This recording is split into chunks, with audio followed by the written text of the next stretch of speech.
They crossed it once, before whatever was there had settled in.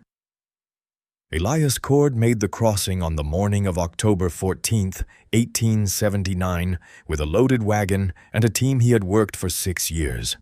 The Holt Creek Ford was the Hollow's standard wagon crossing, a limestone shelf ford, the rock worn flat and pale by generations of wheels and hooves, knee-deep at most in normal October conditions, the bottom solid and the footing reliable. He had made this crossing more times than he could count and thought nothing of it. The Ford sat where the creek widened slightly and slowed, the specific geography that made a ford. Shallow water, stable bottom, banks that gentled enough to allow a wagon's approach angle. The limestone shelf was visible from the bank on clear days, pale through the current, the pale color of rock that had been washed for a very long time. On the west bank, a large sycamore hung over the water, its roots in the bank, its shadow on the ford in the morning hours. On the east bank, the approach path came down through a gap in the trees and leveled out at the water's edge. Everything about it was ordinary and familiar and used. His horses hesitated at the edge. It was longer than it should have been. This was not unusual. Ida, the bay mare, had always tested water crossings with her front hoof before committing, a habit she had formed when she was young and had never fully abandoned. Drum, the gray gelding, followed her lead and waited for her to decide. They tested, they paused, and then they crossed. This was their ordinary pattern, the behavior of horses that knew this ford and used it regularly and had their own relationship with the moment of entering cold water. What was slightly unusual was the duration. Not dramatic, not refusal, not the signals of genuine distress, just slightly longer than he expected. Ida put her front hoof in the water and held it there, and the count of seconds before she committed was 2 or 3 longer than her usual pause. Her ears, which normally went forward when she was assessing a crossing, stayed at half back. Drum watched her and held his ground a beat past what he usually held, and his breathing changed. Not significantly, not in a way that would have registered to someone who didn't know him, but Elias knew him. Then they crossed. The water was as it had been every October, crossing he could remember. Knee-deep at the shelf's lowest point, clear over the pale limestone, cold. The current moved at its normal October pace and made its normal sound. The horses moved through it without incident. The crossing took 40 seconds. Elias noted the hesitation. He noted it the way he noted anything slightly different in horses he knew well, not with alarm, not with interpretation, just as a fact about the morning's crossing that had registered because it was his job, as a man who worked these animals, to register things that were slightly different. He continued to the mill and conducted his business and loaded the empty wagon for the return. He reached the Holt Creek Ford at 2:30 in the afternoon. Drum stopped 20 feet from the water's edge and would not move. Elias had known these horses for 6 years, and he knew their behavior, the way you knew the behavior of animals you had spent 6 years working alongside. Specifically, in the specific way that made behavioral deviation immediately visible as deviation rather than just as something that happened. He knew what Drum looked like when he was being stubborn. The specific set of the neck, the slight elevation of the head, the quality of the resistance in the reins that was different from the resistance of a horse that was tired or afraid or uncertain. He knew what Drum looked like when he was tired, and what he looked like when he had a problem with his footing, and what he looked like when he was genuinely afraid. He had been afraid twice in 6 years. Once at a grass fire on the south field's edge, once at a piece of equipment that had made an unexpected sound, and Nathan knew what that looked like too. What he saw at the Holt Creek Ford was not any of these things. Drum had stopped 20 feet from the water and had set himself. The specific posture of a horse that had made a decision and was communicating it, not dramatically. Elias had seen dramatic horse refusals, the full balk, the crow hopping, the pulling back against the reins with the specific white-eyed energy of an animal that had panicked. This was not that. Drum had simply stopped with a deliberateness that was different from stubbornness and stood facing the ford with his ears back and his attention fully on the water. Elias looked at the ford. The water was as it had been that morning. The same level, the same clarity, the same pale limestone shelf visible under the surface. He could see the line of the shelf where it stepped down to the deeper channel on the far side, the same line he had been using to orient his crossing for years. Nothing in the water had changed. He applied pressure with the reins. Not hard, the exploratory pressure of a driver testing resistance before deciding what it meant. Drum leaned against the pressure without retreating, the specific posture of a horse that had decided it was not going forward and was prepared to communicate this fact calmly. His ears stayed back. His breathing was steady but had changed, slower, heavier, the breath of a horse that was holding something. Ida, beside him in the team, had drifted right in her traces. She was angled away from the ford, her body oriented so that her hindquarters were toward the water and her head was pointed away. She was not panicking. She was simply not facing the ford. Elias got down from the wagon. He stood at the horses' heads and looked at the ford, and then at the horses, and then at the ford again. The ford looked identical to how it had looked at 8 that morning. The horses were not the horses he had crossed with 8 hours ago. He took Drum's bridle and walked him toward the ford. Drum went with him to 15 feet and stopped again.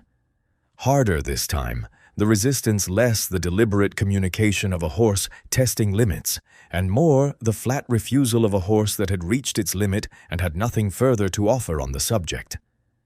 Elias felt the resistance through the bridle with the specific immediacy of direct contact, and understood it was not stubborn resistance. It was final. This was not hesitation. It was a decision. He walked to the ford's edge alone. He stepped into the water. Limestone shelf under his boots, solid and unchanged. The water was cold and clear and running at its normal October pace. He waded to the deepest point, knee-high on him, thigh-high on the horses at their crossing line, and stood in the middle of the ford and looked. Upstream, the normal run of the creek, the small riffle above the ford where the water moved over a shallow stretch before widening to the crossing. Downstream, the deeper pool below the ford where the limestone shelf dropped away and the water slowed and darkened. The banks on both sides, the ordinary October banks of a creek that had been flowing through this hollow for longer than anyone alive had memory of. Nothing. He stood in the ford and found nothing that was not always there, and felt nothing that was not always there. He waded back to the bank. He looked at Drum, who was watching him from 20 feet back with his ears still flat and his attention fully on the water. He looked at Ida, who had not turned to face the ford. He thought, they know something. He thought, I don't know what they know. He tried once more. He did not want to. He could see clearly enough that the horses were not going to cross and that forcing them would produce something he did not want to manage on a loaded wagon at a creek ford in the middle of an October afternoon. But the alternative was the upper ford, which was a quarter-mile upstream and which would require backtracking on the ridge road and which would add half an hour to a trip he had already extended past what he intended. He tried once more because the alternative had a cost, and because he was not ready to accept that his horses were going to refuse a crossing they had made 100 times for no reason he could identify. He brought Drum to the water's edge directly, not the gradual approach of a man testing resistance, but the committed forward pressure of a man who had decided the horse was going to cross. He kept the pressure steady and even the specific pressure that communicated, "This is happening, you know how, we are going to do it." Drum went down, front knees first, the impact going up through the reins and into Elias's hands with a jolt that he had not expected. The horse knelt at the ford's edge with his front legs folded under him and his hindquarters still standing. and he held this position with the specific finality of an animal that had found the last option available to it and had taken it. Elias stood with the reins in his hands and looked at his horse kneeling at the edge of a creek ford he had used 100 times without incident. He had been working horses for 25 years. He had seen horses refuse crossings. He had seen every form of refusal that horses used: the balk, the crow hop, the spin, the pullback against the reins, the planting of the feet, and the specific muscle lock of an animal that had decided against forward motion and was prepared to sustain that decision. He had seen all of it. He knew how to read each form and how to respond to each form. He had never seen a horse kneel. The kneeling was not a dramatic gesture. It had the quality, in fact, of desperation. Not theatrical desperation, but the quiet desperation of an animal that had exhausted its other options. Drum had tried. The stopping, the resistance against the reins, the refusal to advance. All of those had been met with forward pressure. The kneeling was the last thing available, the specific last resort of a horse that could not go forward and could not communicate this fact any other way. Elias released the pressure. Drum got up immediately. Not shakily, he rose with the specific clean movement of a horse that had been holding a position and was relieved to be released from it.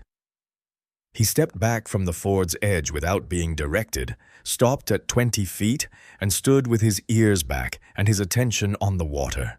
He did not look at Elias. He looked at the ford. Elias stood on the bank with the reins coiled in his hands and looked at the ford and then at Drum and then at the ford again. He thought, he has been to this ford 40 times. He knows this ford. Something is at this ford that he is not going to let me take him into. He turned the wagon and took the upper ford home. Joseph Finch came to the Holt Creek Ford from the other direction that same afternoon, heading east with his own team, a roan mare named Belle, and a younger bay he had been working for 2 years and who knew the ford from the other bank.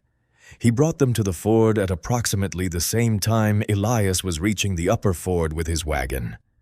Belle stopped 40 feet from the water's edge. 40 feet. Not 20, not 10. 40, the length of distance that a horse put between itself and something it had identified as dangerous and from which it wanted margin. Joseph looked at the ford and saw what Elias had seen: clear water, limestone shelf, normal October level. He walked Belle forward, and she came 4 steps and stopped again and began to tremble. Not the shiver of cold or exertion, the sustained fine trembling of an animal that was afraid at a level below the one it could manage by standing still. Joseph got down and walked to the ford alone. He waded in, knee-deep limestone shelf, the same ford. He turned and looked back at Belle. She was still trembling at 40 feet, not looking at him, looking at the west bank. At a specific point on the west bank, her attention directed with the precision of an animal that had located something. He had owned Belle for 11 years. He knew what her eyes looked like in calm and in concern and in the various states between. What he was looking at now was the specific quality of attention that an animal brought to bear on something it had identified as genuinely dangerous and from which it was maintaining a necessary distance. Not the ford, the west bank. A point on the west bank, fixed and specific. Joseph looked at the west bank. Roots, stone, the sycamore, the ordinary October bank. He could see nothing. He did not try to force her. He took the upper ford and that evening rode to Elias Cord's farm. Belle was trembling, Joseph said, and she was looking at the west bank, something specific on the west bank. Elias was still for a moment. Drum was looking at the ford itself, he said. Not the bank, the water. They sat with this. The water looked the same, Joseph said. Yes. What do they know? Elias looked toward the creek down in the dark below the ridge. I don't know, he said, but they're not wrong. Nathan Webb came to the ford on the morning of October 15th. He was 40 years old and had been keeping the Hollow's records for 15 years, and he brought to the ford the specific attention of a man who had documented unusual things before, and who had learned, over those 15 years, that the useful approach to an unusual thing was to look at exactly what was there, rather than at what you expected to find. He stood at the east bank and looked at the ford. Clear water, the limestone shelf pale beneath the current, the crossing line at knee depth, current moving at its October pace, moderate, steady, the sycamore's roots in the west bank, the sound he had known 40 years. He waded it slowly, the way you moved through a thing you were trying to read. Shelf underfoot, worn limestone, no new irregularity. Current around his legs, even, no cold upwelling. Banks as he moved, roots, limestone, undisturbed. The ford was unchanged in every way he could measure. He took out his notebook and wrote, "Standing in the water."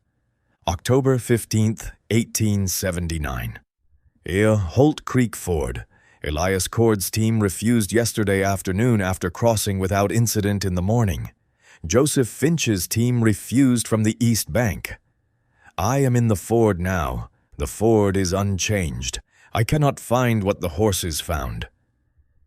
He stood in the water longer than was comfortable. Then he waded to the west bank and stood there and looked back at the east bank.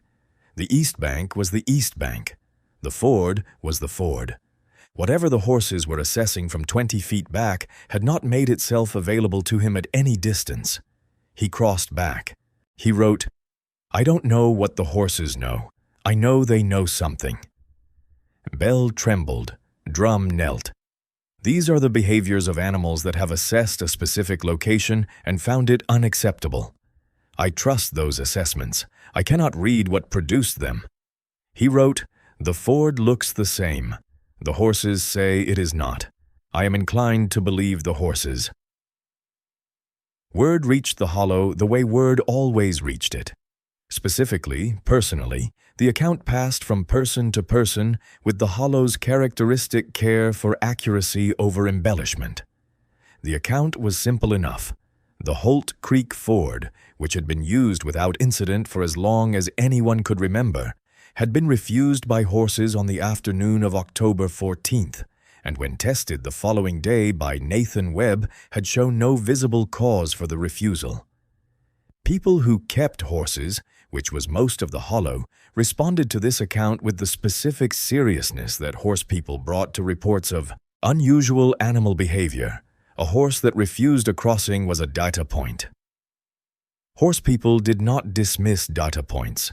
Thomas Finch brought his own team to the ford on October 16th. He brought them from the east bank, approaching carefully, watching for the moment when their behavior would change. His team, a pair of matched chestnuts he had worked for 8 years and who had made the Holt Creek crossing on every supply trip he had taken in 8 years, began to slow at 60 feet. Not a dramatic change, a gradual settling back, the pace becoming cautious the way a horse's pace became cautious when the horse was beginning to assess a situation. At 30 feet, the near chestnut turned his head to the left, away from the ford, in the specific involuntary gesture of a horse that had redirected its attention toward an exit. At 15 feet, they stopped. Thomas spent 20 minutes at the bank. He walked to the ford alone. He stood in the water.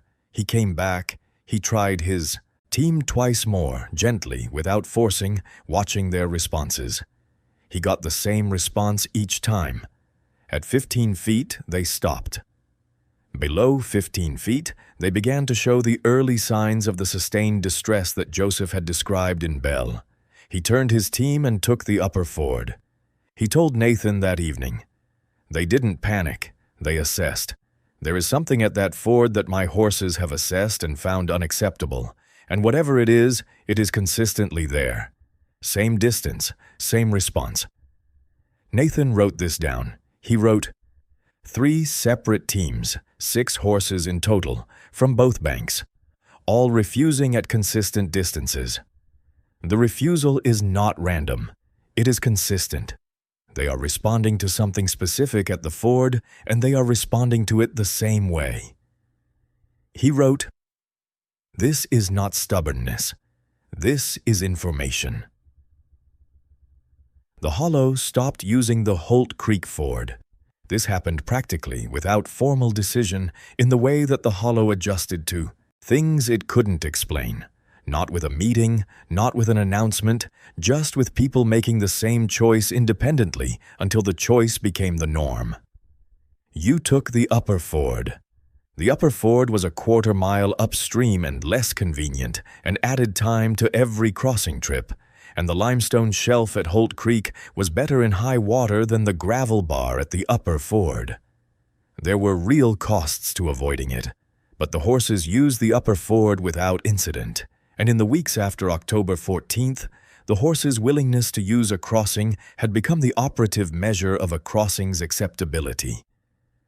People brought their horses to the Holt Creek Ford on various occasions in October and November, not to cross, but to observe, to test the refusal for themselves, to add their own account to the Hollow's accumulating record.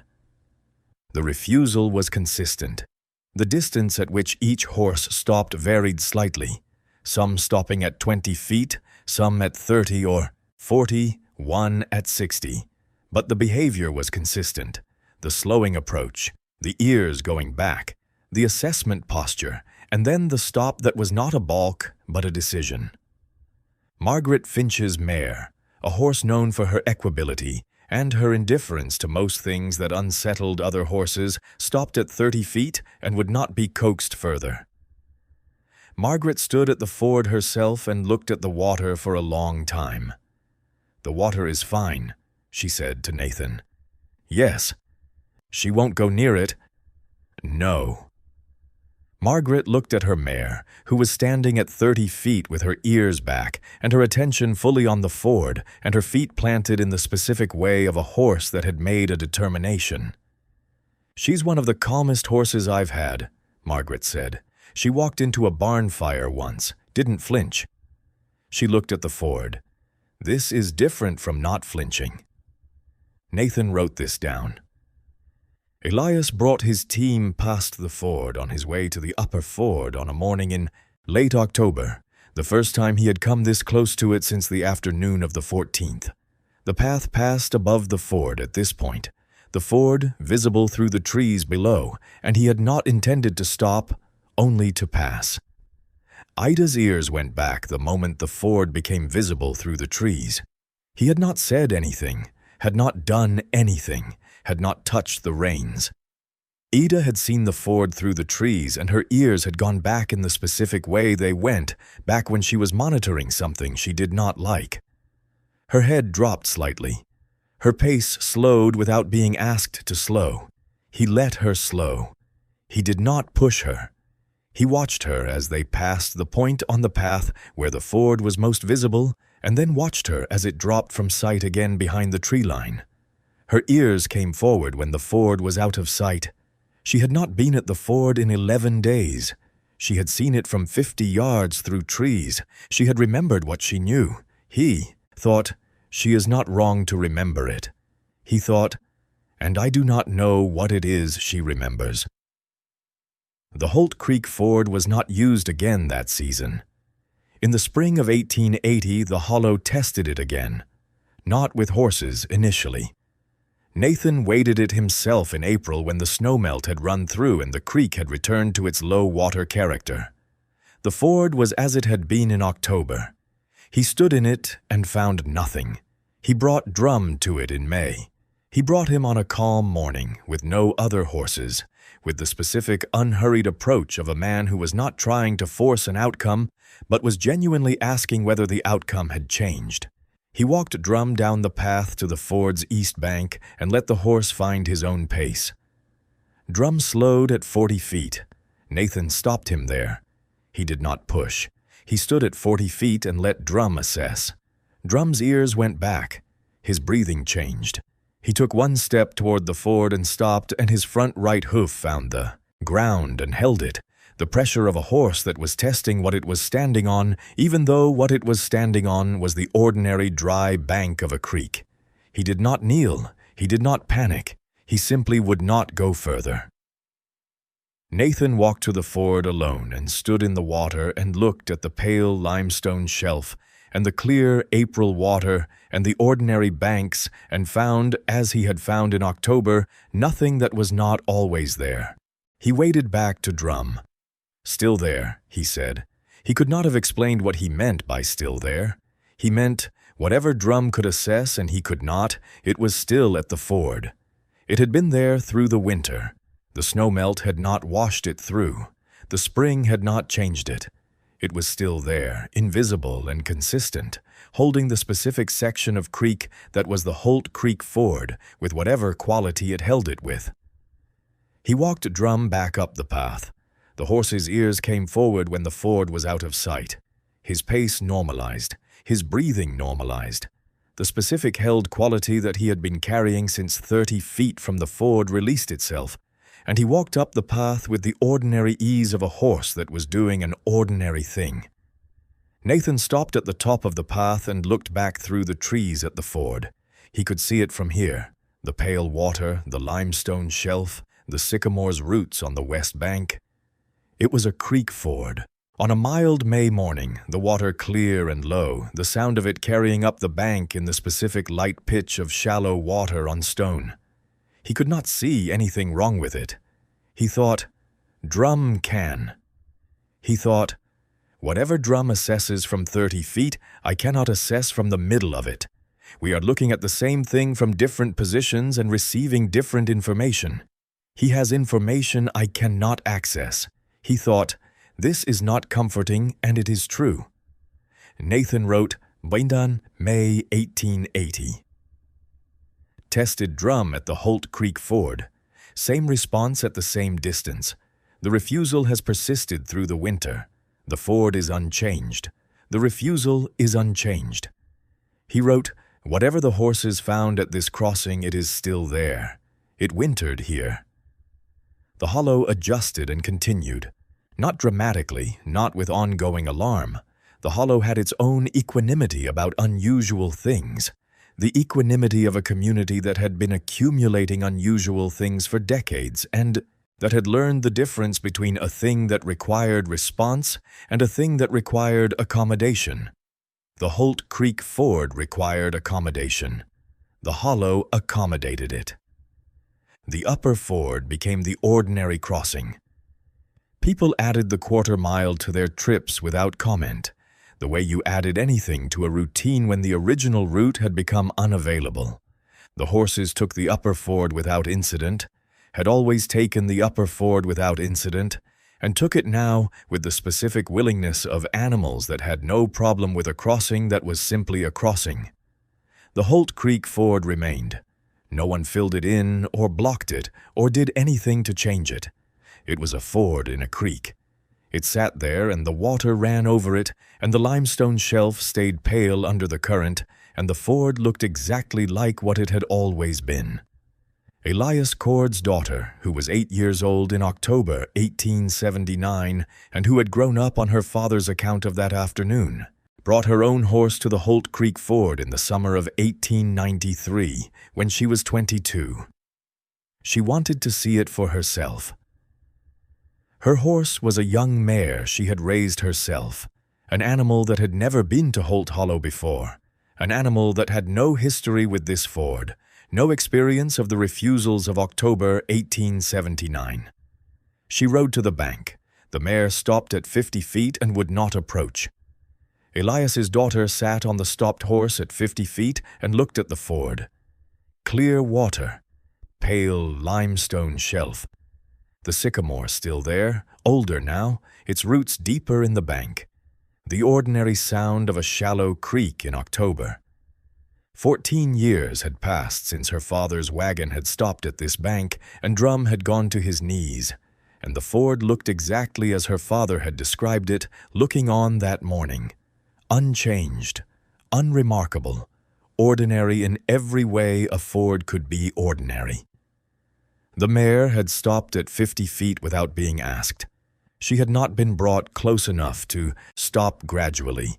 She had simply declined to approach further from 50 feet in the way of an animal that had assessed the situation at a distance and had no need to get closer to be certain. Elias's daughter looked at the ford for a long time. She got down from the mare and walked to the bank alone. She stood at the edge and looked at the water running over the limestone shelf and felt the ordinary October cold of it on her face and heard the ordinary October sound of it.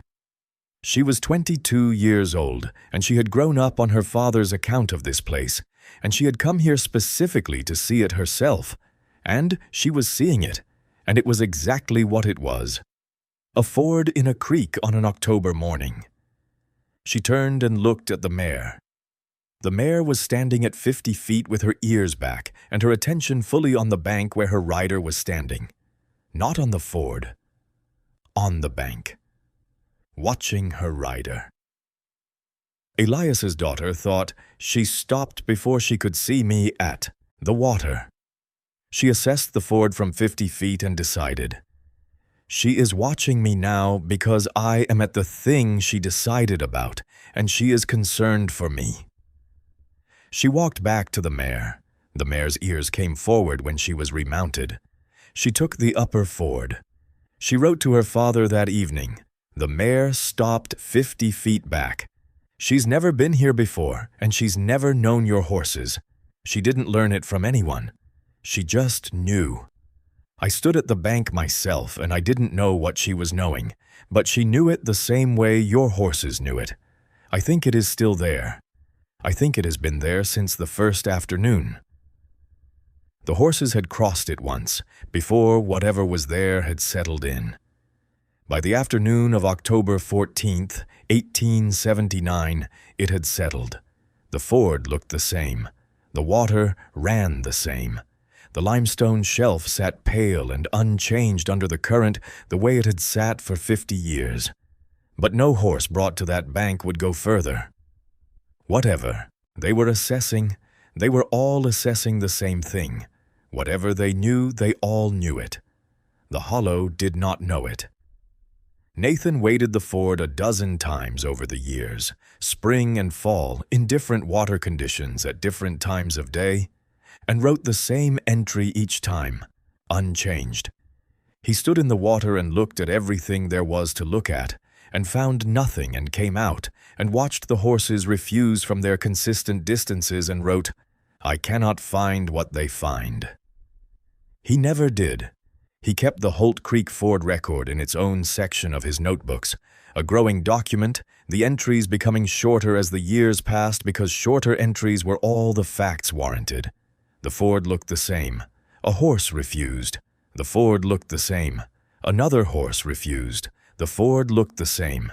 He wrote, in what turned out to be his last entry on the subject, in 1887, I have been to this ford 11 times since October 1879. I have waded it, 8 of those times. I have brought horses to it on 6 of those visits. Every horse has refused at a consistent distance from the bank. I have found nothing in the ford that has changed since before the first refusal. I believe the horses are responding to something real. I believe it has been consistently present for 8 years. I have no idea what it is. He wrote, horses do not refuse the same crossing for 8 years for no reason. Whatever is at the Holt Creek Ford, it is patient. The ford is still there. The water still runs over it.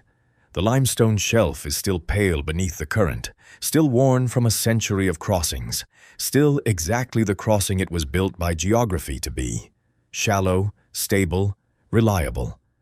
The sycamore on the west bank is larger now. The approach path on the east bank is overgrown in places where it stopped being used. No horse brought to that bank for the first time has willingly crossed. No horse that has refused it once has changed its assessment. The crossing that served the hollow for generations sits empty in the creek, the water running over it, the shelf unchanged, and whatever is there that the horses find, patient, invisible, consistent across decades, is still there. The horses were right. They have always been right. The hollow just can't see what they see. If you've made it this far, you're exactly who these stories are for. There are the stories from the edges of the recorded world.